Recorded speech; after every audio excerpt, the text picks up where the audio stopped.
Hello बच्चों, आज से हम शुरू करेंगे एनसीईआरटी क्लास 10th का चैप्टर 1 रियल नंबर। तो चलिए शुरू करते हैं। हम एनसीईआरटी के एक्सरसाइज के सारे क्वेश्चंस कवर करेंगे और एक्सरसाइज के साथ एग्जांपल्स के सारे क्वेश्चन कवर करेंगे। ठीक है, चलिए शुरू करते हैं। आपको बेसिक पता है कि रियल नंबर क्या होता है, होल नंबर क्या होता है, इंटीजर क्या होता है। आपको बेसिक के बारे में नॉलेज होगा, लेकिन फिर भी मैं एक बार डिस्कस कर लेता हूं। तो चलिए देखते हैं होल नंबर क्या होता है। होल नंबर 0 से स्टार्ट होता है, 0 1 2 3 4 5 6 7, ये सब फिर क्या है, होल नंबर है। नेचुरल नंबर क्या होते हैं, नेचुरल नंबर में 0 को इंक्लूड नहीं करते, 1 से स्टार्ट होते हैं, 1 2 3 4 5 6, ये सब नेचुरल नंबर है। इंटीजर क्या होते हैं, इंटीजर यानी कि पूर्णांक। इंटीजर यानी कि पूर्णांक, ये कभी पॉइंट में नहीं होते हैं ना, ये कभी पॉइंट में नहीं होते। नेगेटिव साइड के जो होते हैं उनको बोलते हैं हम नेगेटिव इंटीजर, पॉजिटिव साइड वालों को बोलते हैं पॉजिटिव इंटीजर। -4 -3 -2 -1, इंटीजर में 0 को भी इंक्लूड करते हैं, और 1 2 3 4 ये सब क्या होगा फिर पॉजिटिव इंटीजर, साइड जो है ये सब क्या होगा नेगेटिव इंटीजर। और रियल नंबर, रियल नंबर में सब कुछ इंक्लूड हो जाता है, whole number, natural number, integer, है ना। इंटीजर भी दोनों टाइप के, पॉजिटिव और नेगेटिव, और इसके साथ साथ रूट वाली जो वैल्यू है, रूट वाली वैल्यू के साथ साथ जो पॉइंट वाली वैल्यू है 3.564, जैसे 3.5 बार, इस टाइप की जो वैल्यूज है ये सब भी रियल नंबर में इंक्लूड की जाती हैं। तो नेक्स्ट हमको पढ़ना है थ्योरम 1.1 यूक्लिड्स डिवीजन लेमा।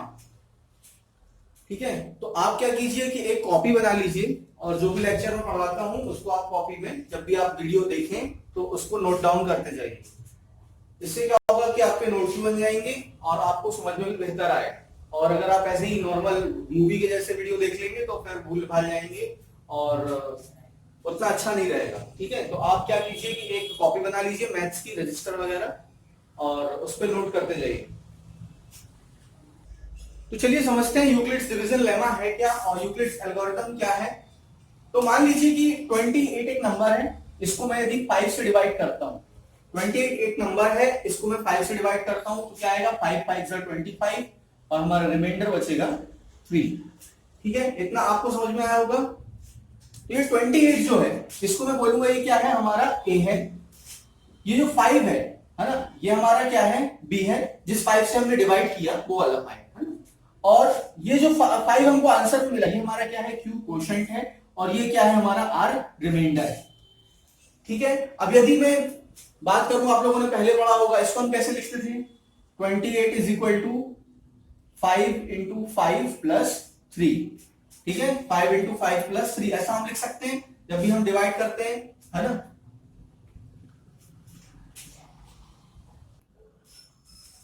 ठीक है, अब इसकी जगह मैं सारी वैल्यूज पुट कर दे रहा हूं। देखिए 28 क्या है, ए है। ये वाला 5 जो है हमारा क्या है, बी है। ये वाला 5 क्या है, हमारा क्यू है।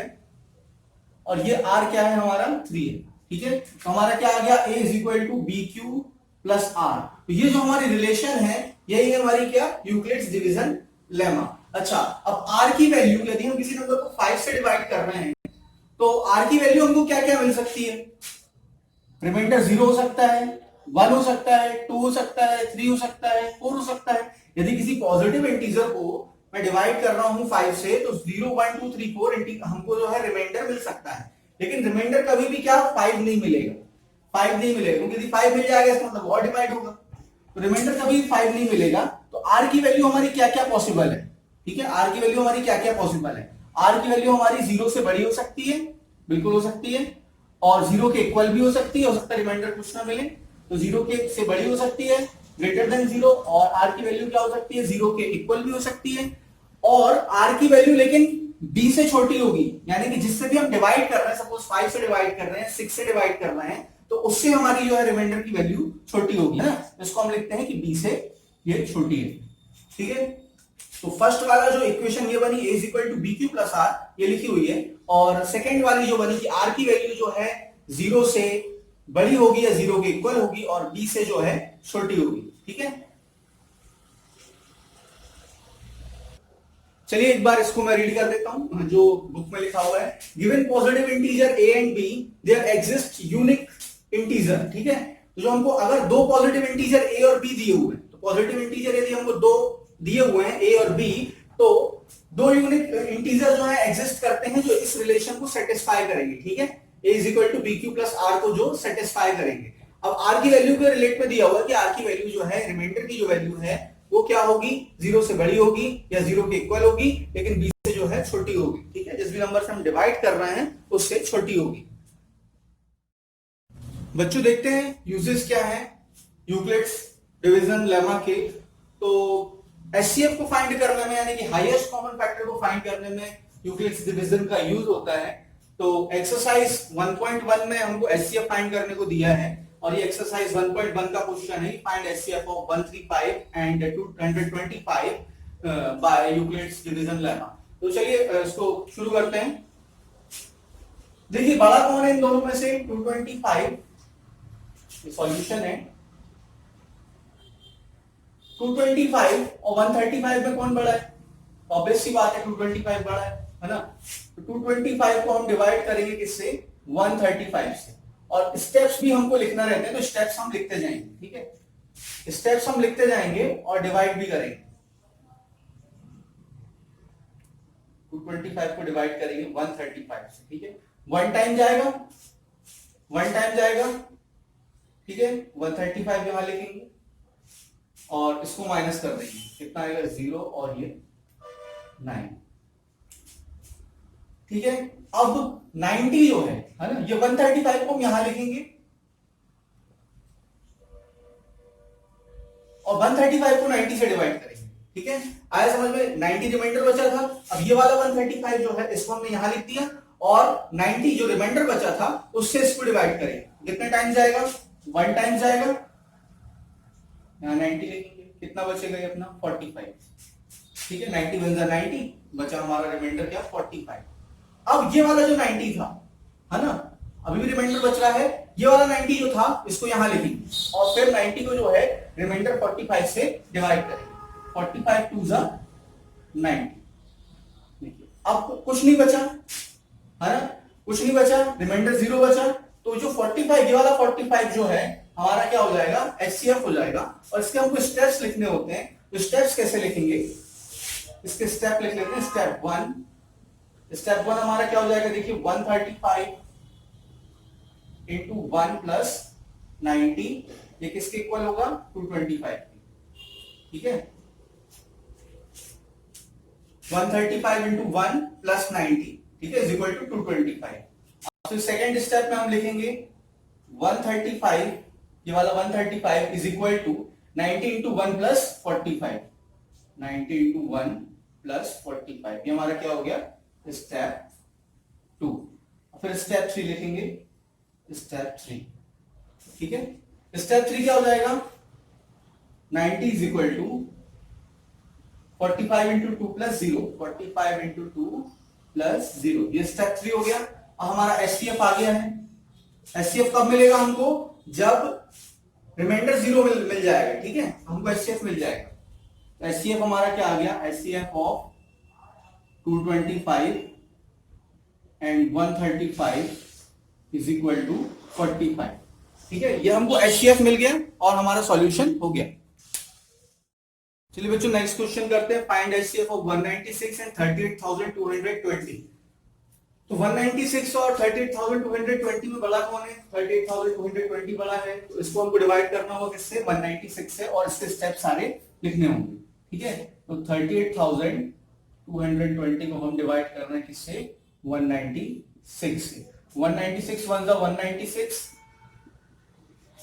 ठीक है, और हम इसको माइनस करते हैं, तो यहाँ कैरी लेंगे, ये हो जाएगा अपना 12, 12 में 6 गए 6, ये बचा 7, यहाँ से 1 कैरी लेंगे। ठीक है, और 17 में से 9 बच जाएगा, बचेगा 8, यहाँ बचा 2, 2 में से 1 गए 186। ठीक है, ये वाला 2 जो है नीचे उतार लेंगे। ठीक है, अब कितने टाइम जाएगा, 9 टाइम देख ट्राई करते हैं, है ना, 9 टाइम ट्राई करते हैं जाता है कि नहीं। तो 9 6 जा 54, 5 कैरी, 9 9 जा 81 और 5 86, 8 कैरी, 9 1 जा 9 और 8 17।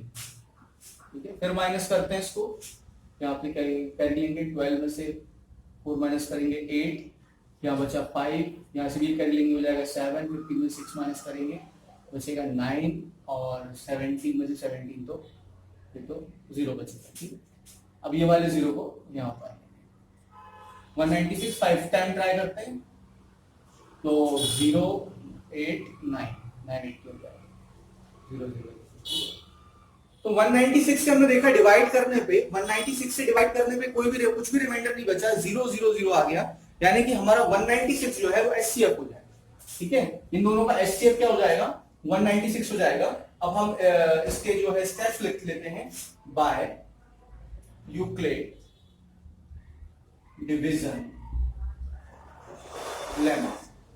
स्टेप्स जरूर लिख लें। स्टेप्स क्या हो जाएंगे, एक ही स्टेप है इसमें तो बस 196 इंटू 195 प्लस 0। ठीक है, 196 इंटू 195 प्लस 0 ऐसा लिख सकते हैं। A is equal to B Q plus r. ठीक है, और 196 हमारा क्या हो जाएगा एचसीएफ हो जाएगा। इसको हम ऐसा लिख सकते हैं HCF of 38,220 196 is equal to कितना है 196 है। ठीक है, तो ये सॉल्व हो गया क्वेश्चन। नोट भी करते चलें आप साथ साथ में, कॉपी में जरूर नोट करते चलें। डिवाइड किया इसमें बस। चलिए नेक्स्ट क्वेश्चन करते हैं। Find HCF of 867 and 255। तो चलिए शुरू करते हैं। 867 और 255 में बड़ा कौन है, तो 867 बड़ा है, तो 867 को हम डिवाइड करेंगे 255 से और सारे स्टेप्स जो है हम इसको लिखेंगे। ठीक है, तो कितने टाइम्स जाएगा देखिए 3 टाइम्स जाएगा। 5 3 जा 15 5 1 कैरी 5 3 जा 15 1 16 3 2 जा 6 1 7। ठीक है 2 0 1।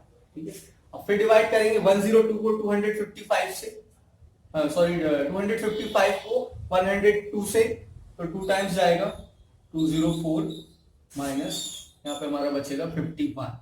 ठीक है, अब 51 से डिवाइड करेंगे।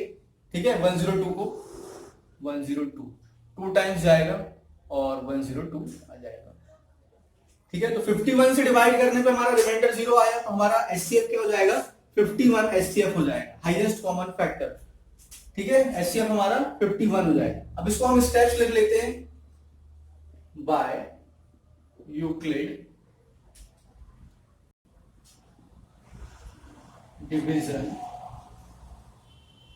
लेमा। यूक्लिड डिवीजन लेमा में स्टेप्स लिख लेते हैं। 867 इज इक्वल टू क्या हो जाएगा 255 इंटू 3 प्लस 102। ठीक है, स्टेप 1 इसमें तो जगह स्टेप है, स्टेप 2 क्या हो जाएगा हमारा स्टेप 2। स्टेप 2 में हमने फिर से डिवाइड किया है, तो 255 is equal to 102 into 2 plus 51। Step 3 क्या हो जाएगा, एक स्टेप और स्टेप 3। स्टेप 3 हमारा 102 is equal to 51 into 2 plus 0। 102 is equal to 51 into 2 plus 0। ठीक है, तो बस हम डिवाइड कर रहे हैं बस। अगर किसी को डिवाइड करने में प्रॉब्लम है तो अच्छे से, बहुत अच्छे तरीके से क्या सीख ले, टेबल सीख ले। बहुत से बच्चों को पहाड़े नहीं आए और डिवाइड करना सीख ले। डिवाइड करना बहुत जरूरी है, बनना ही चाहिए। बहुत से बच्चों से नहीं बनता, कई बच्चे मतलब रहते हैं कुछ लोग महान, उनसे नहीं बनता, क्या कर सकते हैं। तो वो तो आपको सीखना ही पड़ेगा। ठीक है, तो 3 स्टेप में हो गया। अब इसके नीचे अपन लिख सकते हैं HCF of 867 255 is equal to 51। ठीक है, ये हमारा आंसर हो गया। हमने हाईएस्ट कॉमन फैक्टर को फाइंड कर लिया।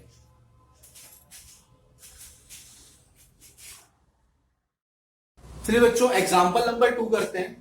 एग्जांपल नंबर 1 आप लोगों के लिए होमवर्क है, क्योंकि इसमें एचसीएफ निकालना है। एक क्वेश्चन तो होमवर्क के लिए ले लीजिए।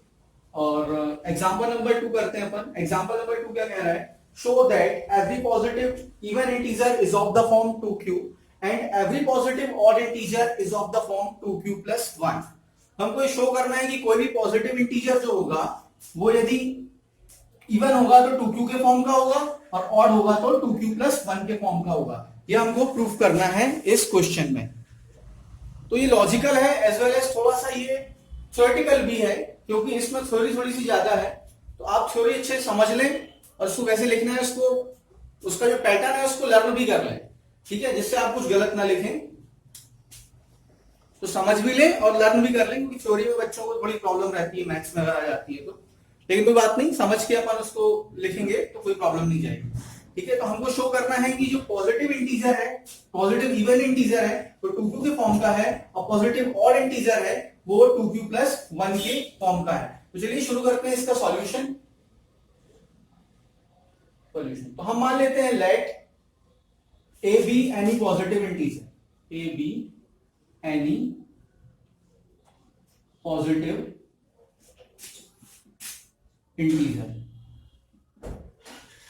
ए कोई पॉजिटिव इंटीजर है और हम b इक्वल टू क्या ले रहे हैं, 2 ले रहे हैं, क्योंकि यहाँ पे 2q दिया है, 2q प्लस 1 दिया है, इसलिए हम b इक्वल टू 2q ले रहे हैं, ठीक है, b इक्वल टू 2 ले रहे हैं। तो हमको पता है यूक्लिड्स एल्गोरिथम क्या है, a equal to B Q plus r, ये यूक्लिड्स एल्गोरिथम है, ठीक है, यूक्लिड्स डिवीजन लेना है, a equal to B Q plus r. अब यदि b की वैल्यू में क्या ले रहा हूं, 2 ले रहा हूं, तो यहां पे मैं क्या पुट कर दूंगा, इसकी जगह में 2 पुट कर दूंगा। तो बाय यूक्लिड डिवीजन लेमा,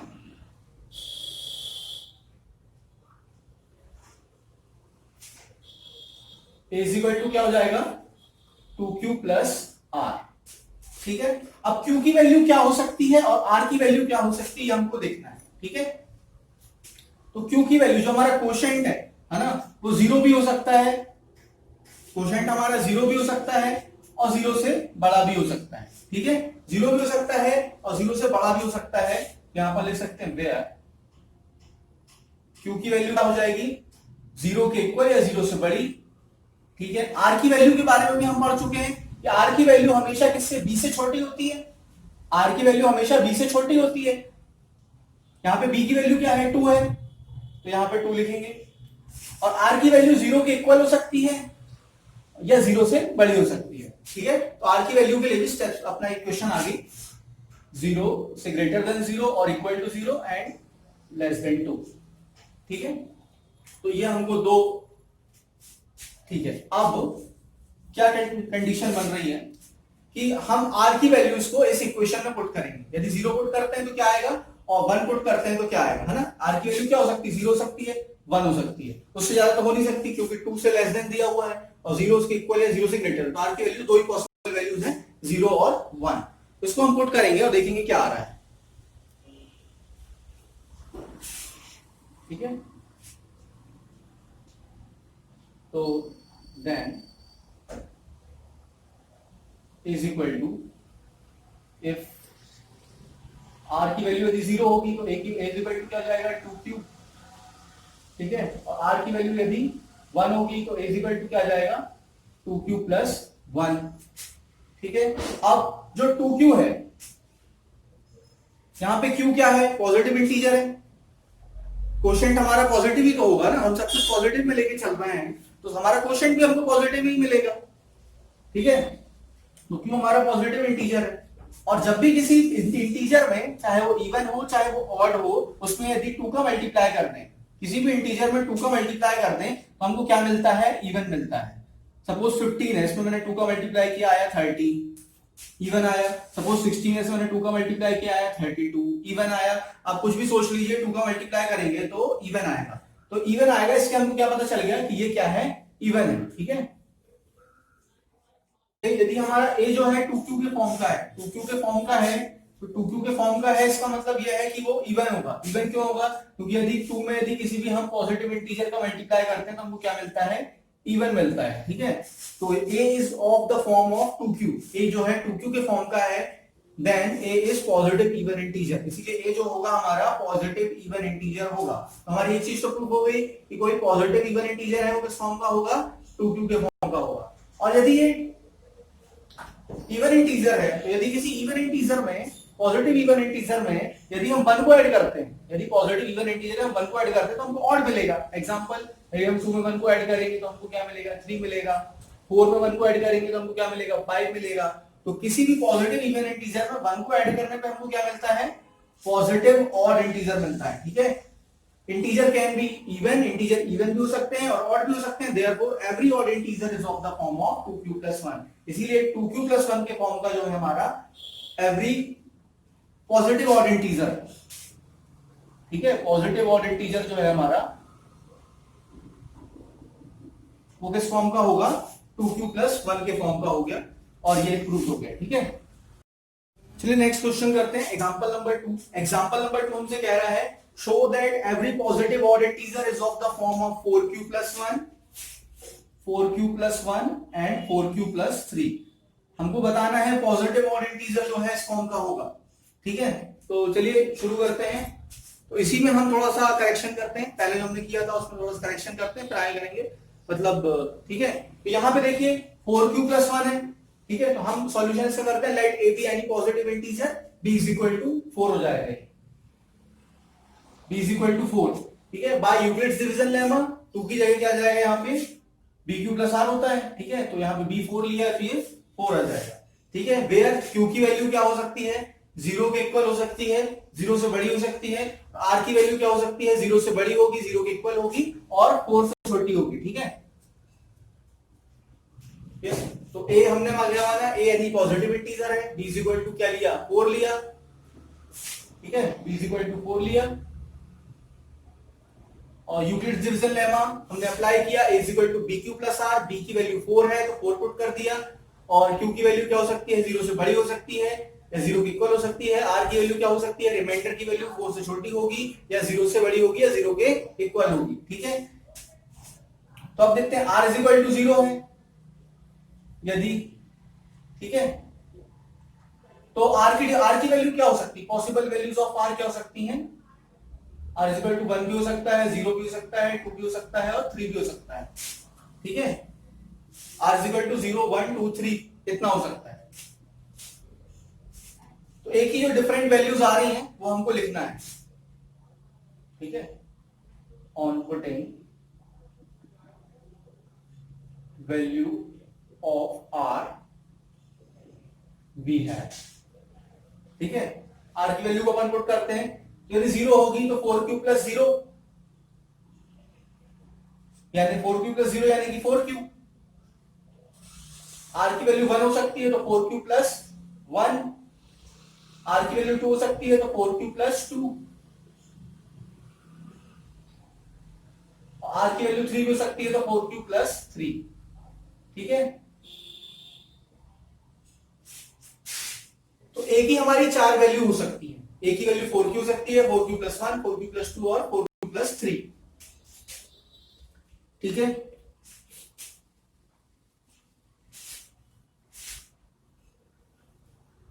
अब देखिए 4 क्या है, इवन नंबर है, इवन नंबर में यदि किसी पॉजिटिव इंटीजर को मल्टीप्लाई करते हैं तो हमको क्या मिलता है, इवन मिलता है, ठीक है। इवन में यदि तो ये 4q जो है हमारा क्या कहलाता है, इवन कहलाता है। और इवन में यदि मैं इवन को ऐड करूंगा तो मुझे क्या मिलेगा, इवन मिलेगा, और इवन में यदि मैं ऑड को ऐड करूंगा तो मुझे क्या मिलेगा, ऑड मिलेगा, ठीक है। तो 4q इवन है और 4q + 2 भी इवन है, ठीक है। तो a = 4q and 4q + 2 is even positive integer। ये इवन पॉजिटिव इंटीजर होंगे 4q और 4q + 1, और बाकी जो बचे हुए ये क्या चले जाएंगे, फिर ये ऑड हो जाएंगे। Therefore every positive odd integer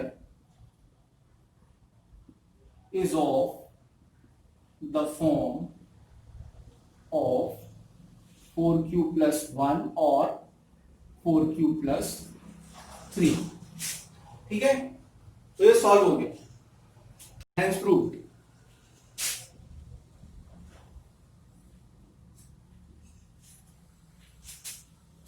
I think आपको बेहतर समझ में आया होगा। एक बार फिर से समझ लीजिए, let A be an positive integer, हमने माना ए एक पॉजिटिव इंटीजर है, b इज इक्वल टू 4 लिया।